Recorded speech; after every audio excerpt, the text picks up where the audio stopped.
So thanks for joining me. Today we're going to talk about adding subtle definition with detail glazing and then a really big impact with the next step that I'm going to do. So I love your feedback. It's going to be fun. I'm really excited about this transformation because I think it's going to be really interesting and I'm super pumped to work with the next step. So right now I'm going to be detail glazing, and this piece I've been sharing on our page.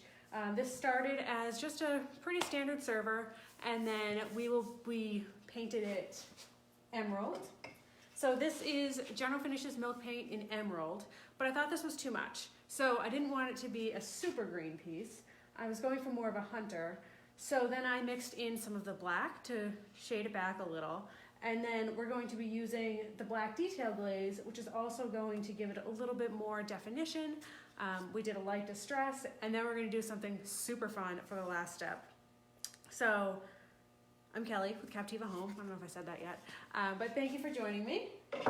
And so we already did 2 coats of paint. I did a light distress, and then we did a top coat of the high performance top coat so that we could have a really slick surface to pull off of. So with glazing, it's going to sink into a porous surface. So if we have the regular milk paint, it's like a matte satin. So it would sometimes accept too much glaze. And I want to be able to pull it off to exactly the point that I want. I just want to see a little bit left in the cracks and crevices, but not much on the actual piece itself. I don't want to change the color. You could use glaze all over and that may change the color significantly, which could be something you're looking for, or it could be undesirable. Depends on what you're doing. So let me know what kind of questions you have. Thank you for joining me. Thank you for sharing. That's a huge help to us so that we can reach more people and make new friends. So let's get started. I just talked about the process, and what I'm using today are the glaze effects in pitch black. So this is actually the new labels too. So these are pretty fun. We have all new labels that we're getting used to. So the glazes are now purple, and high performance top coat is now blue. So that's kind of fun. So I'm using this, and we do have it all available on our website. We are General Finishes retailers. So if you go to CaptivaHomeDecor.com, you can order this stuff. We also have Klingon brushes, and we just got a huge shipment of those. So we have a lot of them right now, and all different colors, sizes. So head over there. Oh, and if you order over $100, use code FREESHIP, and we will ship it to you for free. So that's pretty cool, because I hate paying shipping, but I do like getting things in the mail. So over here, we're going to start with this detail glaze. So usually, we've done a lot of glazing where we cover the entire piece, and it looks really dramatic. But that's not what I want here. So today we're doing a little bit different of a finish. I have my tiny little cup of black glaze. You don't use like barely any for this technique, so you just need a little bit, and we'll use that. I also have a bunch of rags, like too many.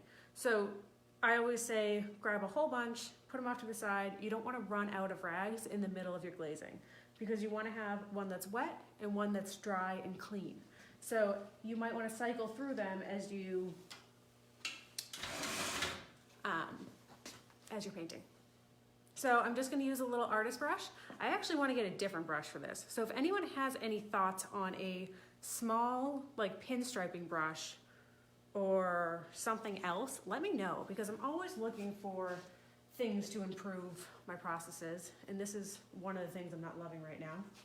So all I'm going to do is highlight, well really shadow, any of these interior corners. So here we have a few lines that we can add a little more definition to, and then here's a nice spot. We also have like under here. So we're looking for any corner basically. Makeup brushes might work well, like an eyeliner one maybe, I don't know. But all I'm going to do is run that in there.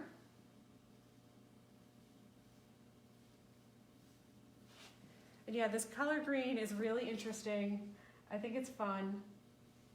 I was reading that for 2019, we're looking at a lot of like jewel tones and really saturated colors. So I thought this might be fun for anyone who's ahead of the trends. And then we're gonna do an awesome finishing technique. So this should be, I hope, pretty amazing, but you never know. So sometimes I have these visions, but they turn out different than I expected or whatever. So as a creative, you're always adjusting. See, that's too much. I do not want to get that on. Can you see that? So I just kind of got that too far onto the base there. So you can kind of see that it's pretty messy there. So all I'm gonna do is come in and wipe off the high points with my wet rag. So there's just a little bit on there. And then I will finish with my dry rag. So let me know what kind of questions you have. Oh, and if you're watching on the replay, I can still see those. So feel free to leave your questions. I would love to help you out with whatever. I've actually been shooting all day, so I'm sorry, I'm a little bit brain dead, but hopefully it works out well. I'm actually making a couple of tutorials that I think you guys are going to be excited about, I hope. So those will be coming soon. And yeah, so now you can see if we can catch that. So see how much more of a shadow and a definition that we see on this side as opposed to the front where I haven't actually done it yet. So that is the point of this detail glazing. So you're just gonna see a little bit of definition. It's not gonna change the overall color, but it will add some more dimension. And is a great way to not use a lot of product too, because this is gonna use barely anything. So if you only have a little bit of glaze, this is a great way to stretch it.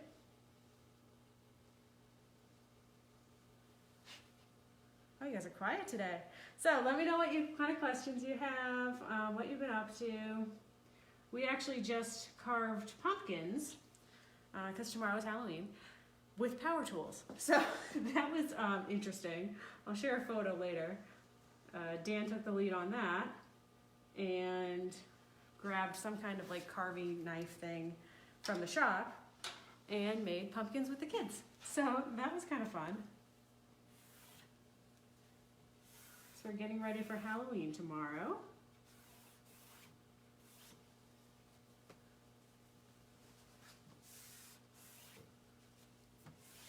Okay, so that's what's going to happen here. See, it's a really easy process. You do want to make sure that you wipe all of the excess off. Sometimes when you wipe, you end up getting another line. So that's where I'm coming in with the dry rag to make sure that I capture all of the excess glaze before moving on. And since we have that barrier coat of the high performance top coat, that's why I'm able to pull a lot of it off. So it's not changing the color and it's not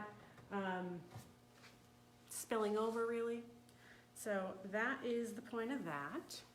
And then as far as finishing, so this is where we're gonna have some fun. You know, we've been talking about metallics a lot lately. Metallics are super fun and super interesting and also on trend. So I was experimenting with, we did the general finishes, glaze effect, pearl effects in Varnish, which is gold, on that red piece. That's cedar chest. I'm gonna show you that soon. Not tonight, but whenever I get it staged. And then I tried it on this to see what it would look like on the green. And I don't like how it is kind of see-through. So I don't want to see that. My idea here, because we have a bunch of flat panels, which is why I'm not going to detail glaze them, because they're just flat, so they don't have anywhere for the detail glaze to sink into. I want to do something else. So I'm thinking about some kind of like shimmering or brushstrokes or something along the front in the gold leafing. So this I was playing with the other day. I showed you a picture of. I made with the gold leafing, and it was super fun. And it's really opaque, and it stands out, and it's like incredibly fun to work with and interesting. Can you see that? It's kind of tough. So I'm gonna do some gold leafing across the front. I'm not sure exactly what kind of pattern it's gonna have, so let me know if you have any ideas. I don't think it's like polka dot, I don't think it's stripes. I'm thinking more of an organic wave almost across the front. So let me know what you think about that. Because we're gonna be using that, I don't know, soon. Whenever I get my act together, we can do that. So that's what's gonna happen here. And this was actually with a maker studio. So I don't know if you've heard about that yet, but that is a really cool concept that we're gonna talk a lot about soon. But they have these great gold leafing and sizing, and I have linked it in the notes. So if you want to check it out there, I'll be talking a lot more about it soon. But that is where I got the idea for the gold leafing. And I think it'll be fun. I'm slightly worried that it might come off like St. Patrick's Day, but I think we'll be okay. So we do have a question about the Pearl Effects on hardware. So yeah, it is paint. I haven't used it on hardware, but as long as you clean it well and then seal it, so I would use the high performance top coat over it, I think that would be okay. I haven't really found a hardware solution that I love yet. So you can do a bunch of things to change the color of your hardware, whether it's rub and buff or spray paint. But I'm not super confident that any of them stay on very well. So I'm always looking for a new solution there. Because sometimes, if you don't, especially if you don't clean it well enough, it can like chip off or rub off with a rub and buff. So I know we have a lot of furniture painters, so let me know what you like to do with your hardware. Can you see that? Not really. Let me see if I can get you closer. Is that gonna be better? A little bit. Yeah.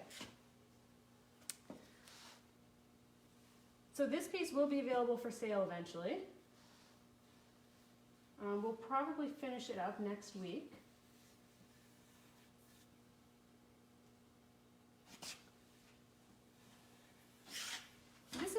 This is a really easy technique. So if you're looking to start playing with glazes or faux finishing, this might be a great thing to start with because you don't use a lot. It's quite easy and it's pretty forgiving, as long as you have that barrier coat. If you go straight over anything porous, especially like an actual chalk paint, it's really just going to sink in, and then you'll have a difficult time removing it. So you want to make sure that you have a coat of something so that it has some sheen so you can pull it off. Keep in mind that generally the shinier it is, the more protected it is, and also the easier it will be to clean and to wipe off things like the glazing. When you have a porous surface, it's just going to soak it up.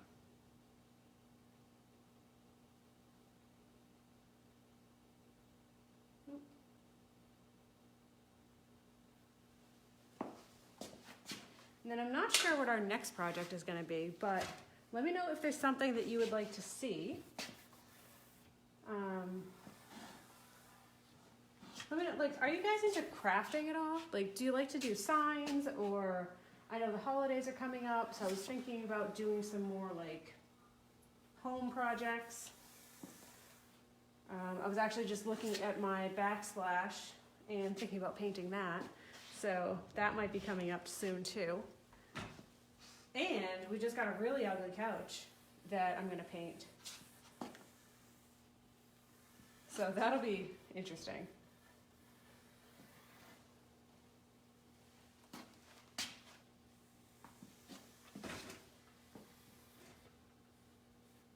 So there's that. Yeah, I love crafting. Sometimes I get more into it, and then, like, especially around the holidays, I think it really makes a lot of sense. I like to make some gifts whenever possible. And my daughter's been all over us to decorate lately.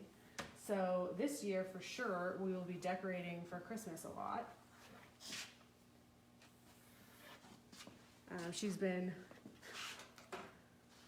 pointing out to everyone great outdoor decorations for Halloween, and we don't have any. So apparently she wants us to be doing that. She's only 4, but she's got some opinions. So I'm sure we will be doing more Christmas decorations than normal, since we have someone who's into that.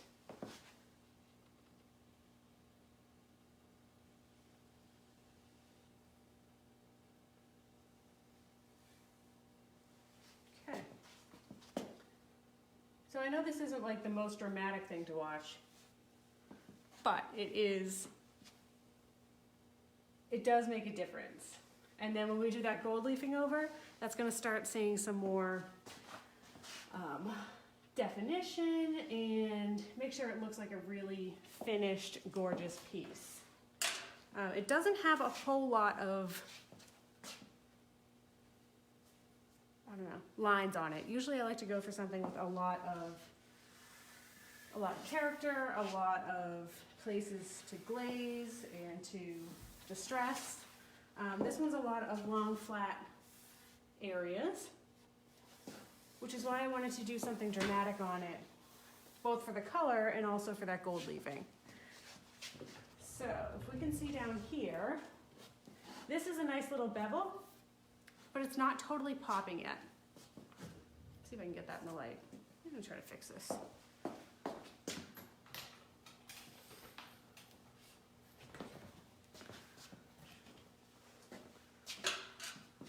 Hello, hello. Thank you everyone for joining. So I'm Kelly with Captiva Home, and we are doing a little bit of detailed glazing today. So that is just accenting all of these like trim pieces and all the interior corners. We're adding some black glaze. So this is the General Finishes Pearl Effects. No, that's not what it is. Glaze Effects in pitch black. So that's what we're working with today. And then the color itself is Emerald by General Finishes, and then mixed with lamp black to kind of tone it down a little. So I wrestled with it a few times. At first it was too green, and then it was a little bit too dark. So I didn't think that the detail glaze would show up. So I mixed some more green in, and then we landed here. So these projects always evolve as we go. Sometimes I have an idea and then it either works out differently or I get inspired with something else. So this is what's happening with this one. And then we're going to do gold leafing. So that'll be really fun, and that's going to be really opaque. So this is going to be dramatic. It's going to kind of be an organic movement across the piece. I don't think it's going to be like stripes or, I don't know exactly. So let me know what you think, if you would like to see anything in particular. And I will be showing you, I think I'll be showing you guys how to do that soon. I don't know when exactly. And I'm using the Maker Studio gold leafing for that, because it was wicked easy to work with and quite affordable. So I have linked it up in the notes, and we'll be talking a lot more about that soon. But for now, I wanted to show you the gold leafing. And then they also have really cool things like signs that you can make and really crafty things. So I'll be showing you more of that too. And I think that'll be fun. So we'll do some different things. We do a lot of furniture. So I do wipe off the glaze. So the way this process works, so many times when we glaze, we put glaze over the entire thing and then wipe it back. And that allows it to settle into the details and also can change the entire color of the piece. So that's not what I'm looking for here. I just want to see some shadows. So instead of putting it all on, I'm basically just concentrating it in those little areas, any interior corner. So wherever I have a hard corner is where I'm going to glaze. So we have some details here, there's some down here, there's a little bit of corners here, but like this is a rounded edge, that's not going to get any glaze. So I put it on with my little detail brush and then wipe it with my wet rag and then my dry rag. And that's how it goes. So I'm just going to continue doing that. We will do a line there. And then it also has a little bit of work on the feet. I don't know if you can really see that. So I'll probably do those later. But there's some little caps there. Can you, oh, sorry. I'll be over in a minute. So this one is balanced on my favorite cart. So this is not an ideal way to paint furniture. But in order to show you guys, that's where it is. So it is balanced there pretty well.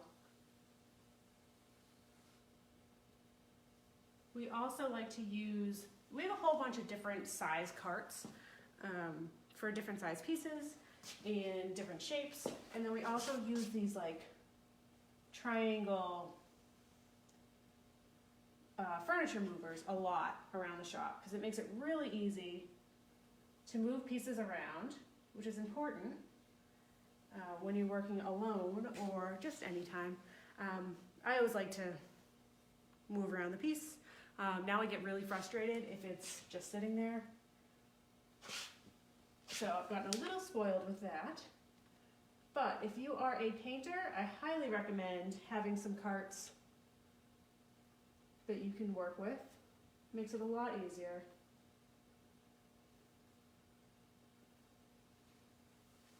Okay, so this is getting a little messy. Like I said, I've been painting and talking all day, so I'm a little, I don't know, sick of talking. So let me know if you have any questions. I would love to tell you about what I'm doing. But this is just a really easy process.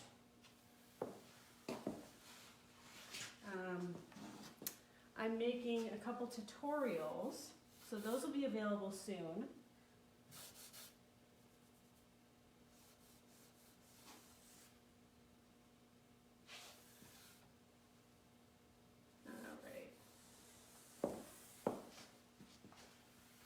Whenever I'm glazing, I hold it around my finger. That way, I'm not trying to dig in and pull off like every bit of glaze. I'm just trying to kind of brush the edges so that I pull off whatever's excess. And the great thing with glaze is that if I wipe too much, all I would have to do is add a little bit more. So I could come back in and do another layer of the glaze if I chose to. Or if I put too much, if I need to change it. So if I do it and I don't like the color, it's really easy to recover from. All you have to do is you can either try wetting it more so you can pull more off, or you can wait for it to dry and try to sand a little bit and see if maybe that gets you to a point that you like. Or you can also just paint over it. So once it's dry, this is a water-based product, so you can just paint right over with your base coat or with something else and then continue from there. So it makes it really easy to adjust your thought process or kind of roll with it as your piece changes, because you can just paint over it. With other things like waxing. So waxing functions kind of similar, where it settles into those shadows, and then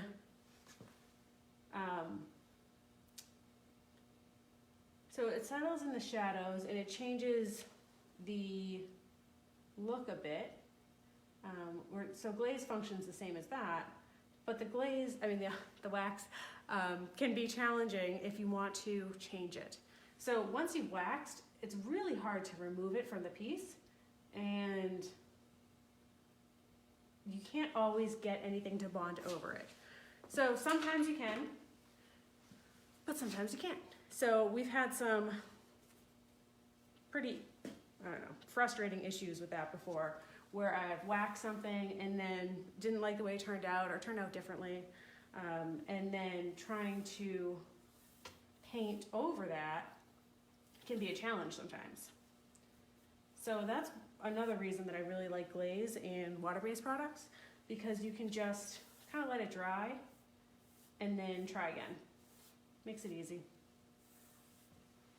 So, can you see that? Kind of. This is a tough one to see. So, I think that's it for tonight. Thank you so much for joining me. I just wanted to show you a little bit of detail glazing and then talk to you about the gold leafing that we're going to do on this. So,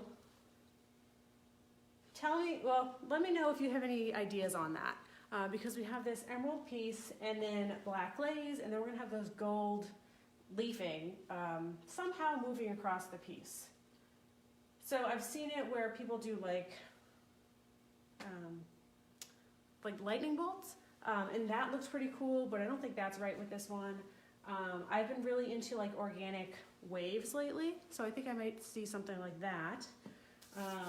Or you could also do like areas, so I could do like gold leafing here and then like over there. But I don't know if that's right either. So let me know what you think, and then I will talk to you soon. So have a great night.